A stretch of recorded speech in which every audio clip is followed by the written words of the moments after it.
Gyandeep YouTube channel पर आप सबका स्वागत है। आज मैं आप सबको फिर से इस वीडियो में हिंदी साहित्य के 50 महत्वपूर्ण प्रश्न कराऊंगी। सारे क्वेश्चन इंपॉर्टेंट है, इसी तरह के क्वेश्चन एग्जाम में पूछे जाते हैं। तो आप जिस किसी भी एग्जाम की तैयारी कर रहे हैं, आपने हिंदी विषय का चयन किया है, तो आपके लिए वीडियो बहुत ही इंपॉर्टेंट होने वाला है। तो वीडियो को लास्ट तक जरूर देखें। वीडियो पसंद आए तो वीडियो को लाइक से सब्सक्राइब करना ना भूलें। इससे पहले भी मैंने बहुत सारे हिंदी प्रैक्टिस सेट कराए हैं, अगर आप सारी वीडियो नहीं देखे तो प्लेलिस्ट में जाकर देख सकते हैं। तो आज की वीडियो में हम लोग देखते हैं क्वेश्चन क्या है। क्वेश्चन नंबर वन है प्रेत का बयान नामक प्रसिद्ध कविता के कवि कौन है। प्रेत का बयान जो है प्रसिद्ध कविता है, इसके कवि कौन है। इसके कवि हैं नागार्जुन। नागार्जुन इसके कवि हैं। कौन से कविता के? प्रेत का बयान। क्वेश्चन इस तरह से भी पूछा जा सकता है, प्रेत का बयान किस विधा की रचना है, तो कविता विधा की रचना है। और इसके लेखक कौन है, इसके रचनाकार कौन है, तो नागार्जुन है। क्वेश्चन नंबर 2 है ओ जनमन की सजग चितेरे नामक कविता किस पर केंद्रित है। तो सबसे पहले जान लेते हैं कविता किसके द्वारा लिखी गई है। नागार्जुन के द्वारा लिखी गई है। और किस पर केंद्रित की गई है कविता? ये कविता केदारनाथ अग्रवाल पर केंद्रित की गई है। ये कविता किस पर केंद्रित है? केदारनाथ अग्रवाल पर केंद्रित है। और नागार्जुन के द्वारा लिखी गई कविता है क्या? ओ जनमन के सजग चितेरे। क्वेश्चन नंबर 3 है प्रयोगवाद का प्रयोग सर्वप्रथम किसने किया था। तो प्रयोगवाद का प्रयोग सर्वप्रथम किसने किया था? नंद दुलारे वाजपेयी जी ने किया था। ये क्वेश्चन कई बार रिपीट किया जा चुका है, तो इसे आप लोग नोट कर लीजिएगा, इंपॉर्टेंट क्वेश्चन है। क्वेश्चन नंबर 4 है अज्ञे की प्रसिद्ध कविता असाध्य वीणा किस काव्य संग्रह में संग्रहित है। तो इनकी जो कविता है असाध्य वीणा किसकी? अज्ञे जी की। क्वेश्चन इस तरह से भी पूछा जा सकता है कि असाध्य वीणा कविता किसकी है, तो अज्ञे जी की है। और किस काव्य संग्रह में संग्रहित है, तो आंगन के पार द्वार एक काव्य संग्रह है। किसका काव्य संग्रह है? अज्ञे जी का काव्य संग्रह है क्या? आंगन के पार द्वार। इसी कविता में असाध्य वीणा कविता, इसी कविता संग्रह में असाध्य वीणा कविता जो है संग्रहित है। किसकी कविता है? अज्ञे जी की कविता है। अज्ञे जी का पूरा नाम क्या है? सच्चिदानंद हीरानंद वात्स्यायन अज्ञे। क्वेश्चन इस तरह से भी पूछा जाता है कि अज्ञे का पूरा नाम क्या है। अज्ञे का पूरा नाम है सच्चिदानंद हीरानंद वात्स्यायन अज्ञे। क्वेश्चन नंबर 5 है समय देवता कविता के कवि कौन है। समय देवता क्या है? कविता विधा की रचना है। इसके कवि कौन है? इसके कवि है नरेश मेहता। क्वेश्चन नंबर 6 है चांद का मुंह टेढ़ा है काव्य संग्रह है। क्या है? विधा आपको पता होना चाहिए क्या विधा है। काव्य संग्रह है। और काव्य संग्रह की भूमिका किसके द्वारा लिखी गई है? ये जो काव्य संग्रह की भूमिका शमशेर बहादुर सिंह ने लिखी है, तथा काव्य संग्रह का संपादन किसने किया है? श्रीकांत वर्मा ने किया है। क्वेश्चन नंबर 7 है मैं नया कवि हूँ, इसी से जानता हूँ कि सत्य की चोट बड़ी गहरी होती है। पंक्ति के रचनाकार कौन है? पंक्ति भी दे दी जाती है, पूछा जाता है कि पंक्ति के रचनाकार कौन है। तो पंक्ति भी आपको पता होना चाहिए, पंक्ति किसकी है? मैं नया कवि हूँ, इसी से जानता हूँ कि सत्य की चोट बड़ी गहरी होती है। तो ये किसके द्वारा कही गई पंक्ति है? सर्वेश्वर दयाल सक्सेना के द्वारा कही गई पंक्ति है। क्वेश्चन नंबर 8 है जमीन पक रही है। जमीन पक रही है क्या है? काव्य संग्रह है। जमीन पक रही है क्या है? काव्य संग्रह है। और इसके रचनाकार कौन है? केदारनाथ सिंह इसके रचनाकार है। क्वेश्चन नंबर 9 है नक्सलवाड़ी नामक कविता किसने लिखी है। नक्सलवाड़ी नामक कविता लिखी है सुदामा पांडे धूमिल ने लिखी है। धूमिल का पूरा नाम पूछ लिया जाता है, तो धूमिल का पूरा नाम क्या है? सुदामा पांडे धूमिल। ये समकालीन कविता के कवि हैं कौन? सुदामा पांडे धूमिल। इन्होंने इनकी रचनाओं में कविताओं में व्यंग देखने को मिलता है, व्यंगकार हैं। क्वेश्चन नंबर 10 है अधैर्य का कवि किसे कहा जाता है। अधैर्य का कवि कहा जाता है रामधारी सिंह दिनकर। रामधारी सिंह दिनकर को द्वितीय राष्ट्र कवि कहा जाता है। और प्रथम राष्ट्र कवि किसे कहा जाता है? मैथिली शरण गुप्त को कहा जाता है। और द्वितीय राष्ट्र कवि रामधारी सिंह दिनकर को कहा जाता है। इनकी प्रसिद्ध रचना क्या है? उर्वशी। ये उर्वशी से इनकी क्वेश्चन बनता है। इनकी प्रसिद्ध रचना क्या है? उर्वशी। इसी रचना के लिए इन्हें ज्ञानपीठ पुरस्कार से सम्मानित किया गया था। किसे? रामधारी सिंह दिनकर को। और इन्हें अधैर्य का कवि भी कहा जाता है। किसे? रामधारी सिंह दिनकर को। क्वेश्चन नंबर 11 है प्रगतिवाद शब्द का प्रथम प्रयोगकर्ता किसे माना जाता है। अभी प्रयोगवाद के बारे में हम लोग पढ़े हैं। प्रयोगवाद शब्द का सर्वप्रथम प्रयोग किसने किया था? नंद दुलारे वाजपेयी ने किया था। और प्रगतिवाद जो शब्द है, तो इसके प्रथम प्रयोगकर्ता किसे माना जाता है? तो मुक्ति बोध को प्रथम प्रयोगकर्ता माना जाता है प्रगतिवाद शब्द का। हजारी प्रसाद द्विवेदी ने हिंदी का प्रथम कवि कहा। किसे माना है। तो हिंदी का प्रथम कवि किसे माना है, तो इसमें विद्वानों के अलग अलग मत हैं। तो यहाँ पर पूछा जा रहा है कि हजारी प्रसाद द्विवेदी ने हिंदी का प्रथम कवि किसे माना है, तो अब्दुल रहमान ने माना है। हिंदी का राहुल सांकृत्यायन ने हिंदी का प्रथम कवि किसे माना है, सराफा को माना है।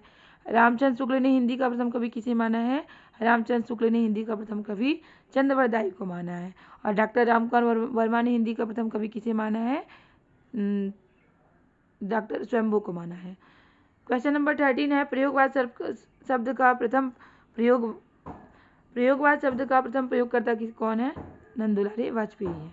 क्वेश्चन नंबर 14 है, विद्यापति। देखिए विद्यापति को अब हिंदी का प्रथम कवि किसने माना है, तो विद्यापति को हिंदी का प्रथम कवि डॉक्टर बच्चन सिंह ने माना है।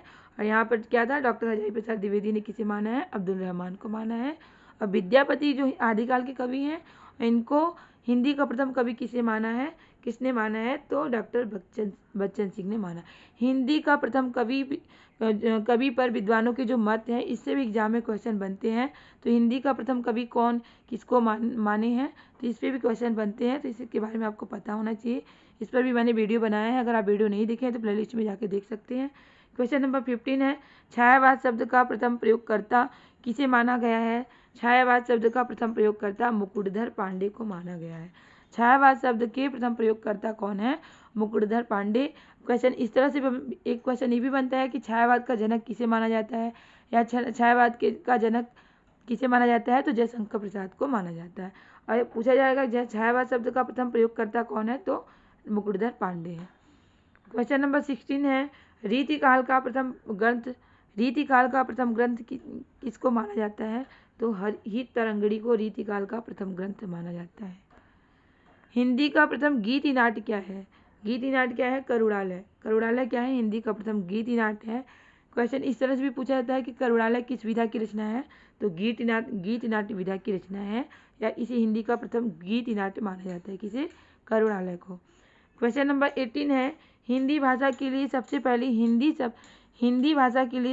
हिंदी शब्द का प्रयोग किसने किया है, तो सरफुद्दीन यद्दी ने किया है।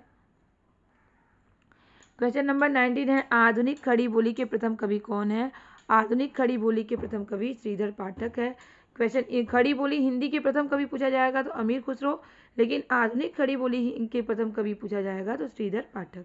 तो क्वेश्चन को आप लोग समझिएगा, आधुनिक खड़ी बोली पूछा जाएगा तो श्रीधर पाठक, खड़ी बोली हिंदी के प्रथम कवि पूछा जाएगा तो अमीर खुसरो। क्वेश्चन नंबर 21 है, हिंदी का प्रथम मौलिक नाटक क्या है, तो आनंद रघुनंदन जो है हिंदी का प्रथम मौलिक नाटक है। हिंदी का प्रथम मौलिक नाटक क्या है, आनंद रघुनंदन हिंदी का प्रथम मौलिक नाटक है। क्वेश्चन नंबर 22 है, खड़ी बोली शब्द का प्रथम प्रयोग किसने किया था, तो लल्लू लाल ने खड़ी बोली शब्द का सर्वप्रथम प्रयोग किया था, किसने, लल्लू लाल ने। क्वेश्चन नंबर 23 है, हिंदी की प्रथम जीवनी क्या है, तो दयानंद दिग्विजय जो है हिंदी की प्रथम जीवनी है। हिंदी की प्रथम जीवनी क्या है, हिंदी में प्रथम से भी क्वेश्चन बनते हैं, तो इसकी पर भी मैंने वीडियो बनाया है, अगर आप वीडियो नहीं देखें तो प्लेलिस्ट में जाकर देख सकते हैं। हिंदी की प्रथम जीवनी, हिंदी के प्रथम उपन्यास, हिंदी की प्रथम कहानी, हिंदी का प्रथम नाटक, हिंदी के प्रथम कवि, इस तरह से भी एग्जाम में क्वेश्चन बनते हैं, तो आप वीडियो जाके प्लेलिस्ट में देख सकते हैं। क्वेश्चन नंबर 24 है, खड़ी बोली गद्य की प्रथम रचना क्या है, खड़ी बोली गद्य की प्रथम रचना है चंद छंद वर्णन की महिमा जो है खड़ी बोली गद्य की प्रथम रचना है।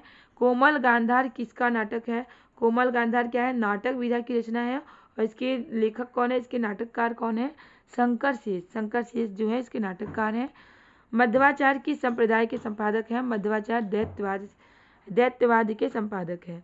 किस संप्रदाय के संपादक हैं, दैत्यवाद अदैत्यवाद, तो मध्वाचार्य जो है दैत्यवाद के संपादक है। प्रैक्टिकल क्रिटिसिज्म जो है किसकी पुस्तक का नाम है, रिचर्ड की पुस्तक का नाम है। क्वेश्चन नंबर 28 है, मैथिली का विकास किस अपभ्रंश से माना जाता है, मैथिली का विकास जो है किस अपभ्रंश से माना जाता है, तो मागधी अपभ्रंश से माना जाता है, किसका, मैथिली का विकास। खड़ी बोली का प्रयोग सबसे पहले किस पुस्तक में हुआ, तो लल्लू लाल की जो पुस्तक है प्रेम सागर, लल्लू लाल जी की जो पुस्तक है क्या है, प्रेम सागर, इसी में खड़ी बोली का प्रयोग सबसे पहले किया गया था। तो यहाँ पे क्वेश्चन भी पूछा गया था कि खड़ी बोली का सर्वप्रथम किसने किया था। खड़ी बोली शब्द का प्रयोग सबसे पहले किसने किया था? लल्लूलाल ने किया था। किस पुस्तक में किया था? तो प्रेम सागर जो इनकी पुस्तक है, इसी पुस्तक में इन्होंने खड़ी बोली शब्द का सर्वप्रथम प्रयोग किया था। रक्तखान और ज्ञानबोध किसकी रचनाएं हैं? तो रक्तखान और ज्ञानबोध मलुकदास की रचनाएं हैं। किसकी?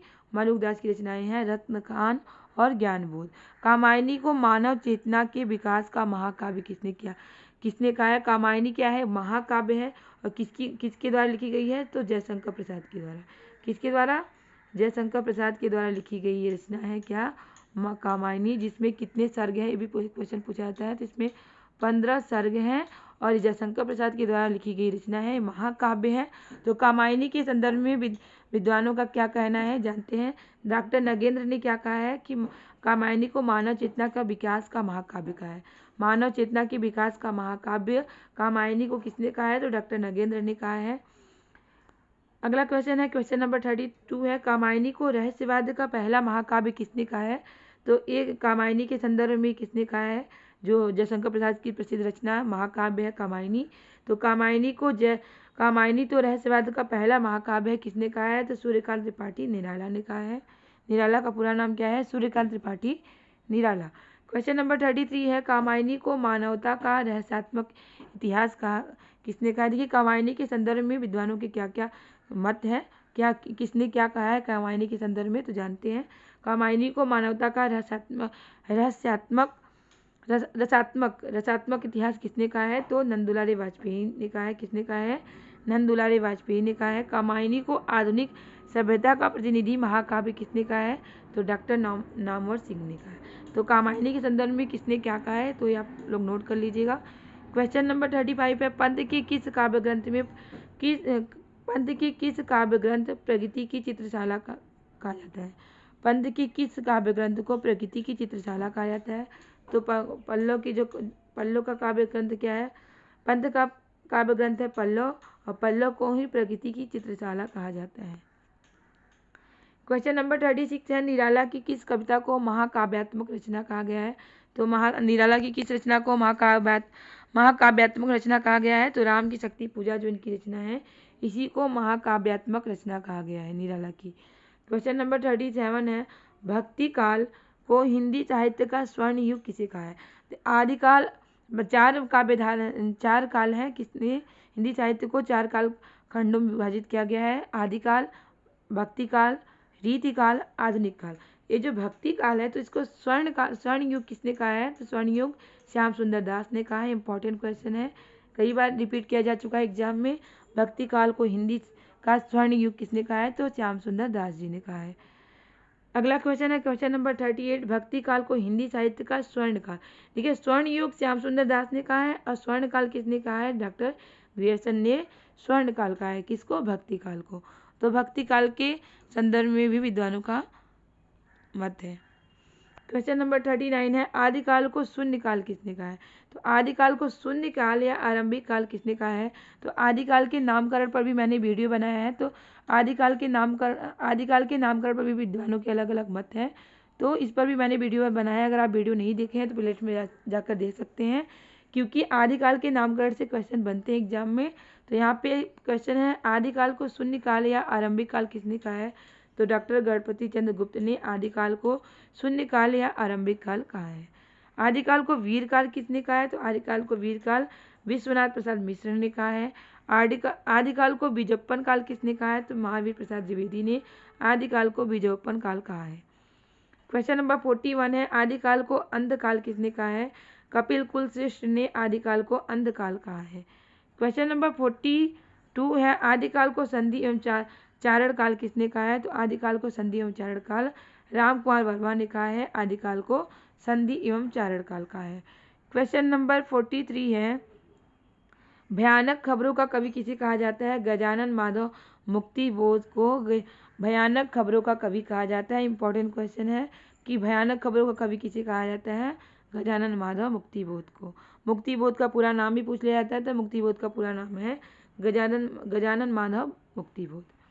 क्वेश्चन नंबर 44 है, चार नयन मुस्काए खोए भीगे फिर पथराए, कितनी बड़ी कितनी बड़ी व्यवस्था जीवन की कितनी कही कह पाए, चार नयन मुस्काए खोए भीगे फिर पथराए, कितनी बड़ी व्यवस्था जीवन की कितनी कह पाए।